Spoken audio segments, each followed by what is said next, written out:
सत्संगी भाई एक व्यक्ति से सत्संग में चलने को कहा तो वह व्यक्ति बोला, मैं पाप नहीं करता, अतः मुझे सत्संग में जाने की आवश्यकता नहीं।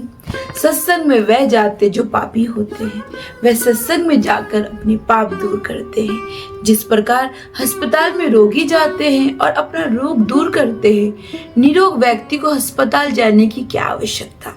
जब हम पाप नहीं करते तो हम सत्संग में क्यों जाएं? तो बंधु, ये समझने की बात है, ऐसी बातें कौन करता है? तो देखिए, जो निरंतर भगवान का ध्यान करते हैं वह भी ध्यान छोड़कर भगवान के चरित्र सुनते हैं। ब्रह्मा जी के 4 मानस पुत्र सनक आदिक हैं। उनकी अवस्था सदा ही 5 वर्ष की रहती है। वे जन्मजात सिद्ध है। ऐसे अनादि सिद्ध सनक आदिक जिनके 10 दिशाएं ही वस्त्र है, उनके व्यसन है क्या? आशा वसन व्यसन यति नहीं, रघुपति चरित्र होई तई सुना है। जहाँ भी भगवान की कथा हो वहाँ वे सुनते हैं। दूसरा कोई कथा करने वाला ना हो तो 3 बन जाते हैं, श्रोता, और 1 बन जाते हैं क्या? वक्ता। इस प्रकार मुक्त पुरुष भी भगवान की कथा सुनते हैं। परमात्मा तत्व निरंतर लीन रहने वाले जीवन मुक्त पुरुष भी सत्संग जहाँ होता है वहाँ सुनते हैं। जो संसार से उद्धार चाहते हैं, ऐसे साधक भी सत्संग सुनते हैं ताकि सांसारिक मोह दूर हो जाए, अंतःकरण शुद्ध हो जाए। क्योंकि भव औषध धात, अर्थात ये संसार की क्या है? दवा है। जो साधारण संसारी मनुष्य है, साधन भी नहीं करते हैं, उनके भी मन को, कानों को सत्संग की बातें अच्छी लगती है। सत्संग से एक प्रकार की शांति मिलती है, स्वाभाविक मिठास आती है। इसलिए 3 प्रकार के मनुष्य का वर्णन किया गया। क्या? एक सिद्ध, एक साधक और एक विषयी। भगवान के गुण अनुवाद से उपराम कौन होते हैं? जो नहीं सुनना चाहते वे तो पशुघ्न होते हैं, अर्थात महान घातक, अर्थात कसाई होते हैं। कौन भगवान के गुण अनुवाद सुने बिना रह सकता है? बिना पशु घनात पशु घाती के सिवाय। पाव बंद कर सहज सुबाओ, भजनु मोर तेहि भाव न गाओ। महान पापी अथवा ज्ञान का दुश्मन, इनके सिवा अरिकता से विरक्त कौन होगा? जहाँ भगवान की कथा होती है वहाँ भगवान के भक्त, संत, महात्मा, नारद, सनक आदि ऋषि, मुनि तथा जीवन मुक्त महापुरुष भी खींचे चले आते हैं, क्योंकि ये अत्यंत विलक्षण है। भगवान की सवारी है क्या? गरुड़। उन गरुड़ जी के बारे में कहा गया है क्या? गरुड़ महा अज्ञानी गुण राशि। क्या बोलते हैं कि गरुड़ जी जब उड़ते हैं तो उनके पंखों से सामवेद की ऋचाएं निकलती हैं। हरि सेवक अति निकट निवासी, ऐसे गरुड़ जी जो सदा ही भगवान के पास रहते हैं। गरुड़ जी को आज मोह हो गया जब भगवान को नागपाश में बंधा गया। भगवान का ये चरित्र देखा तो उनके मन में संदेह हो गया कि ये काहे के भगवान, जिनको मैंने नागपाश से छुड़ाया, मैं नहीं छुड़ाता तो इनकी क्या दशा होती। इसी प्रकार भगवान श्री राम को हा सीता पुकारते हुए जंगल में भटकते देखकर सती को संदेह हो गया था कि ये कैसे भगवान जो अपनी स्त्री को ढूंढते फिर रहे हैं और उसके विषय में रुदन कर रहे हैं। गरुड़ जी और सती के उदाहरण इसलिए दिए गए बंधु, क्योंकि इन्हें स्वयं श्री राम जी के चरित्र देखने से मोह पैदा हो गया था। चरित्र श्रवण मोह दूर हुआ है। इससे सिद्ध हुआ कि भगवान के चरित्र देखने से भगवान के चरित्र सुनना सबसे ज्यादा बढ़िया रहता है। साक्षात दर्शन से भी चरित्र सुनना उत्तम है, क्योंकि दर्शनों से तो मोह पैदा होता है और कथा सुनने से दूर होता है। इसलिए आजकल हम टीवी में बहुत सारी भगवान की जो कथा सीरियल्स वगैरह आ रही है, तो उसमें भी बहुत ही अलग अलग प्रकार से दिखाया जाता है, जिससे हमारा जो भ्रमित होता है, हमारी जो बातें, हमारे जो चिंतन है वो भ्रमित हो जाता है। इसलिए हमें वो सबसे ज्यादा देखने से ज्यादा हमें क्या ग्रंथ पाठ करना चाहिए, क्योंकि भगवान की कथा गरुड़ सती आदि के मोह को दूर करती है। इसका तात्पर्य कि जिनको मोह हो गया वह भी सत्संग के अधिकारी है, तो जिनको मोह नहीं है वह तत्वज्ञ पुरुष भी अधिकारी है, तथा घोर संसारी आदमी सुनना चाहे तो भी वह अधिकारी है। कोई ज्ञान का दुश्मन ही तो उसकी बात अलग है। हरि कथा में रुचि होती है तो भाई अंतकरण बहुत मैला है, मामूली मैला नहीं है। मामूली मैला होगा तो स्वच्छ हो जाएगा, परंतु ज्यादा मैला होने से सत्संग अच्छा नहीं लग सकता, क्योंकि जब आपका कपड़ा बहुत गंदा होगा तो ज्यादा सर्फ डालना पड़ेगा, और अगर थोड़ा होगा गंदा तो थोड़ा सर्फ डालने से होगा। तो इसलिए बोल रहे कि हमें सबसे ज्यादा से ज्यादा, अगर हमारा मन मैला है तो हमें ज्यादा से ज्यादा क्या करना पड़ेगा, सत्संग करना पड़ेगा। सत्संगति जब मैलों को दूर करती है, परंतु सत्संग करते रहने से यदि मनुष्य सत्संगति करे ही नहीं तो मैल दूर कैसे होगा। पित्त का बुखार होने से मिश्री कड़वी लगती, कैसे करें, तो कड़वी लगने पर भी खाते रहो खाते रहो खाते रहो, क्योंकि मिश्री में खुद में इतनी ताकत होती है कि वो आपका मुख जरूर ठीक कर देगी, पित्त को शांत कर देगी और मीठी लगने लग जाएगी। ऐसे ही सत्संग भजन में रुचि ना हो तो भी सत्संग भजन करते रहने से जो जो पाप नष्ट होने लगेगा तो सत्संग में भी मिठास आने लगेगी। जिस मिठाई को हम चखे ही नहीं बंधुओं, तो उनका स्वाद हम कैसे जान सकते हैं। अगर हम कह रहे हैं कि मैंने पाप नहीं किया, तुम सत्संग में कैसे जाए, तो अरे भाई आप सत्संग में आओ तो सही, तभी तो आपको उसमें जो मिठाई है, जो मिठास है, वही तो पता चलेगा। ऐसी बातें कौन करता है कि मैंने पाप नहीं किया?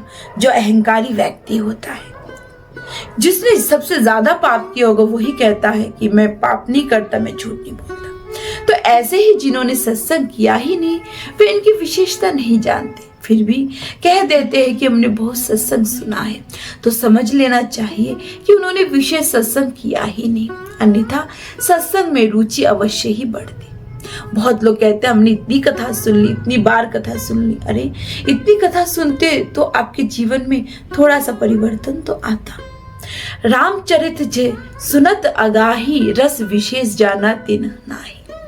जो मनुष्य भगवान के चरित्र सुनते हैं और तृप्त हो जाते हैं, उन्होंने राम कथा का विशेष रस जाना ही नहीं। अन्यथा जिनके श्रवण समुद्र समाना, कथा तुम्हारी सुभग सरी नाना, भरे निरंतर होई न पूरे। आपकी कथाएं नदियों के समान है और उस सत्संग प्रेमियों कान ऐसे समुद्र के समान है, जो निरंतर कथा सत्संग रूपी नदियों के गिरने मिलने पर भी कभी पूरी पड़ती नहीं। उनकी तो कथा सुनने की तृष्णा अधिक से अधिक बढ़ती ही जाती है। बंधु, सुना है ना आपने भागवत जी में एक कथा, किसकी कथा? पृथु जी महाराज की कथा।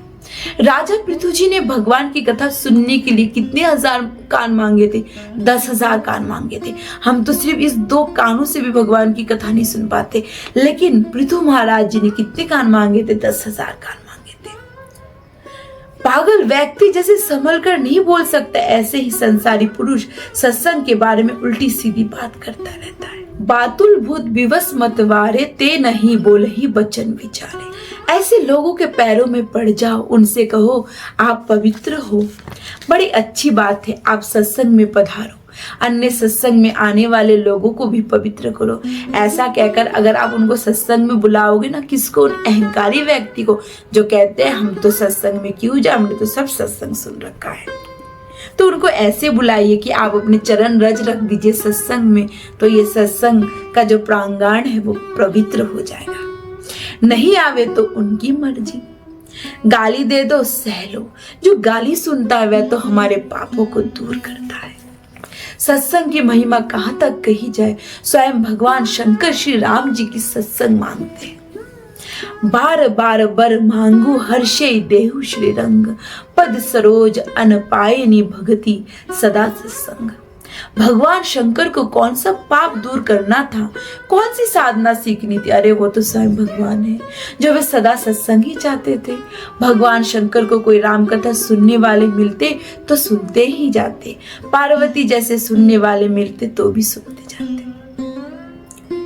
मेरे में चित्त वाले, मेरे में प्राणों का अर्पण करने वाले भक्त जन आपसे मेरे गुण प्रभाव आदि को जानते हुए, उनका कथन करते हुए नित्य निरंतर संतुष्ट रहते हैं और मेरे में प्रेम करते हैं। एक भक्त हो गए कौन? जयदेव कवि। कौन हो गए?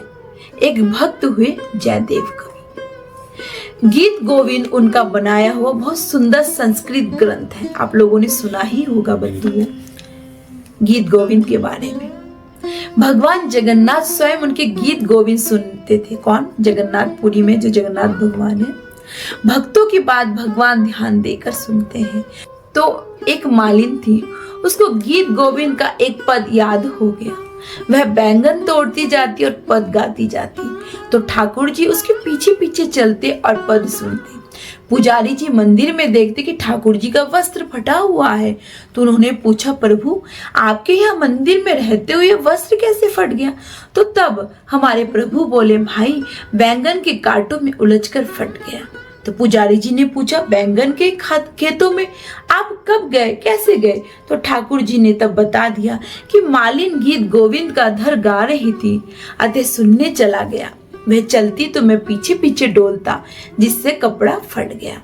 ऐसे स्वयं भगवान भी सुनते हैं। क्या भगवान को कोई रोग और व्याधि है, पाप है, जिसे दूर करने के अधिकारी है? एक बात बोलिए, जो इंसान बोलता है कि हमें पाप नहीं है, हमें पाप, हमके अंदर पाप ही नहीं है, जिसके अंदर पाप है वो अपने पाप को दूर करे सत्संग में जाकर। तो जो स्वयं भगवान है, उनके अंदर क्या पाप है जो उस पाप को दूर करने के लिए वो सत्संग में जाते हैं, उस जो मालिन का जो पद है वो सुनते हैं। तो भगवान की कथा सुनने के अधिकारी भक्त, ऐसे भक्त की कथा सुनने के अधिकारी भगवान होते हैं। हम भगवान की कथा सुनते हैं और भगवान कि जो भक्त होते हैं भगवान उनकी कथा सुनते हैं।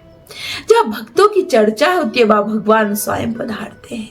नाभाजी महाराज ने भक्तमाल की रचना की है, उसके उन प्रियादास जी महाराज ने कविता में टीका की है। ये स्वयं ठाकुर जी सिंहासन लगाकर उन्हें कथा सुनाते थे। उनकी कथा में अनेक धनिक लोग भी आते थे। तो बंधुओं, अगर ज्यादा धनिक आ गए ना कथा में तब भी खतरा है। तो क्या हुआ, कुछ चोर आ गए और देखा कि भगवान की जो सोने की प्रतिमा है वो वहां से उठा के चुरा के ले गए। अब जब उठा के लेके चले गए तो प्रियादास जी महाराज कहने लगे, भगवान ही चले गए, जो मेन श्रोता है वही चले गए, मैं किसको कथा सुनाऊं?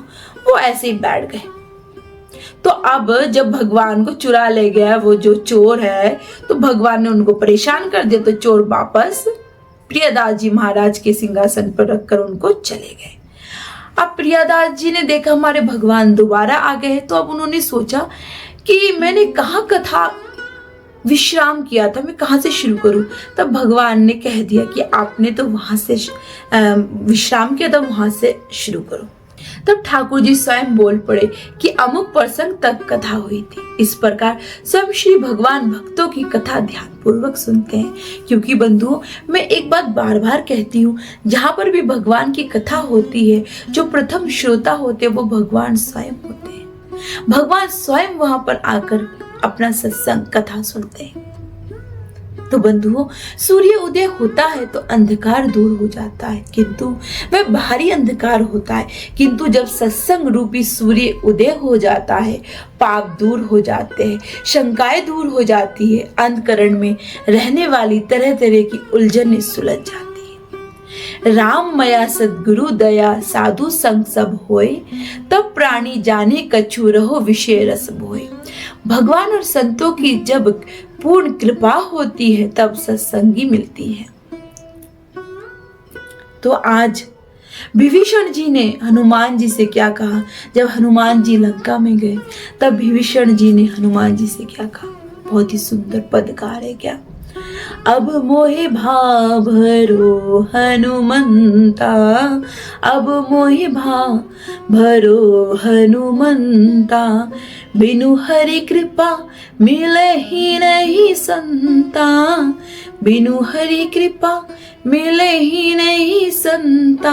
हे हनुमान जी, अब मुझे पक्का भरोसा हो गया है कि भगवान जरूर मिलेंगे।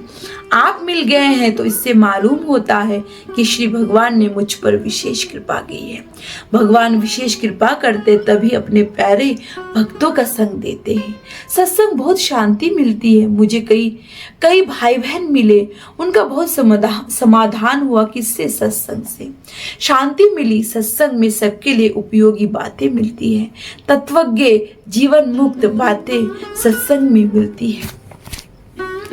जब सत्संग में जाते हैं तो हमारा जीवन सुलझ जाता है। साधक हो, संसारी हो, विषय हो, समस्त आदमी इसके सुनने के पात्र है। जब भी सत्संग सुनने को मिल जाए तो समझना चाहिए कि भगवान की विशेष कृपा की है। भगवान ने मनुष्य शरीर दिया और ये कृपा की है, उसके बाद सत्संग दिया, ये और विशेष कृपा की है।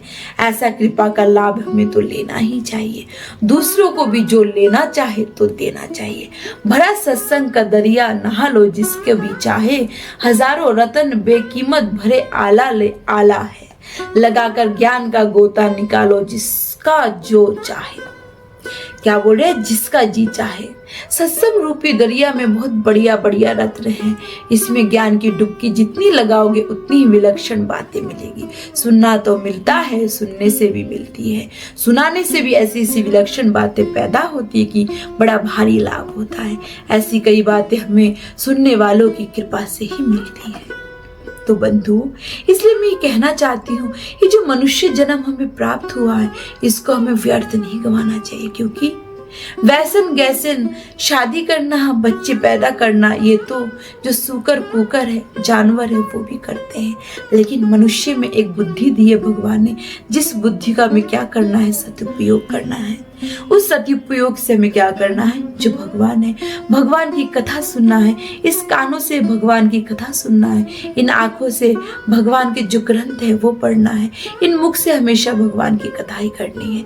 अगर जहाँ पर 2-3 माताएं मिल गई, अगर आप भगवान की कथा भी वहां पर चर्चा भी कर रहे हो तो वो भी एक सत्संग ही कहलाएगा। तो बोलिए श्री वृंदावन बिहारी लाल की जय, श्रीमद् भागवत महापुराण की जय, श्री सद्गुरु देव जी महाराज की जय।